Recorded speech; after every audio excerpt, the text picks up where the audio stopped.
I'm going to direct quote. A new study suggests that hunting of wolves, grizzly bears, and cougars for a trophy have a potential threat on these sensitive animals, as well as other hunters, and the perception of the public's social license to hunt.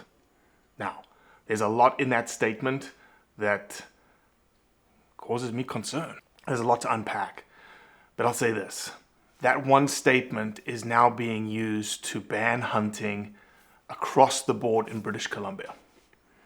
And so let me give you a little bit of, when you scratch the surface and you dig down a little bit, what's behind that statement. Well, this study is actually an opinion article by Darrimont that got published in Conservation Biology. It's an opinion, it's an essay. It has no data that they went out and they conducted themselves. Why would that matter? You would think that the opinion of a university professor would be unbiased, and as we understand it, he is a hunter. But he also works for an organization called Raincoast Conservation Foundation that has stated for the last 25 years that it is their mission to ban grizzly bear hunting in British Columbia and potentially all over Canada. Seems like there's a little bit of a bias there. That's just me maybe, right? So this study, this idea of social license, is a dangerous, very, very slippery slope. And I can boil it down like this. Social license essentially is ballot box wildlife management. What it's suggesting is that the major populous areas of major urban centers that pretty much rule the vote in these areas, like we saw in Colorado, like we're seeing in British Columbia in the banning of grizzlies, that just a sentiment, an idea that this thing is bad, false information, false narrative, and the public picking that up and saying, we don't like that, doesn't necessarily mean that what's happening out there from a wildlife management perspective is wrong. So let's look at the data. Why didn't Darrimont in his social license paper look at the data? Are grizzly bear populations going up in British Columbia? Yes.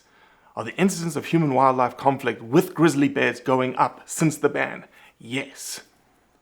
So how do you manage that wildlife population? I guess the urban community doesn't realize that someone is going to have to do something.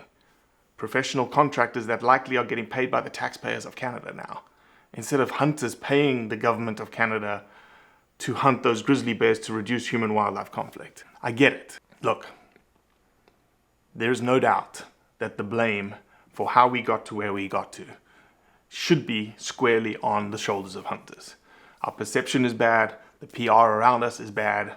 There's all sorts of things that we need to change, that we need to focus on, that we need to work on. And this idea of ignoring it and saying, well, that's just how we do things, that's something we've just got to move past. See, the problem with this start with grizzly bear hunting and now large carnivore hunting, elk has been layered in there, bighorn sheep have been layered in there, with the ultimate goal that no hunting is going to occur any longer. And what that is forgetting, and what the social license paper forgets, is economics, is wildlife management, is human-wildlife conflict, is the livelihoods of people in rural communities.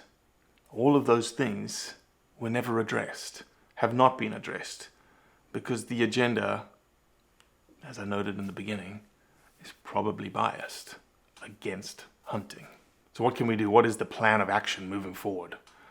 Well, get with the BC SCI, get with the Wild Sheep Society of BC, jump on board with their Action Now campaign, that they are sending letters, a letter campaign to parliamentary members to say, we want science-based wildlife management. We absolutely do.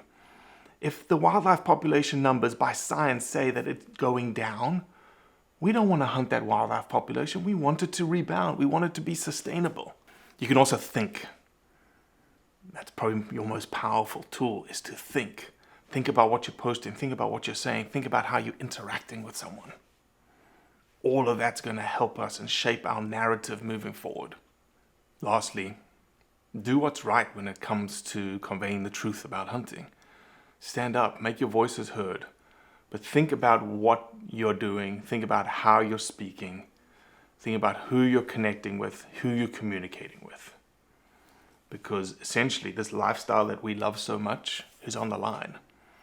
And now is the time to be proactive, to push back against this tsunami that's potentially coming. So reach out to the people in BC, SCI in BC, Wild Sheep Society in BC, Campfire, non-profit project talking about the stories behind hunters. Reach out to them. Tell them we want to help. We need all the support we can get.